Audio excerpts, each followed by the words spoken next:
আসসালামু আলাইকুম ভিউয়ার্স, আপনারা যারা এরকম সিলিং করাতে চান আমাদের কাছ থেকে এরকম সিলিং করাতে পারবেন মাত্র 250 টাকা স্কোয়ার ফিট, রং লাইট ছাড়া। যেখানে যতটুক কাজ করব ততটুকের বিল মাত্র 250 টাকা স্কোয়ার ফিট। আমাদের কাজগুলো দেখতে থাকুন, ভালো লাগলে লাইক। দেখেন আমরা কি নিখুঁতভাবে কাজটি করে দিয়েছি, ভিতরে লাইট লাগিয়ে দিয়েছি।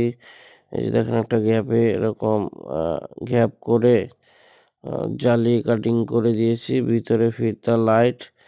এই যে দেখেন পুরা সিলিংটা করে দিয়েছি। ওয়াল প্ল্যানিং করে দিয়েছি এবং সিলিংয়ে জিপসাম বোর্ড দিয়ে সিলিং করে দিয়েছি। 25 বছর ওয়ারেন্টি থাকবে আমাদের। এই যে দেখেন আমরা একটা সেলফ করে দিয়েছি বোর্ড দিয়ে। আমাদের কাজ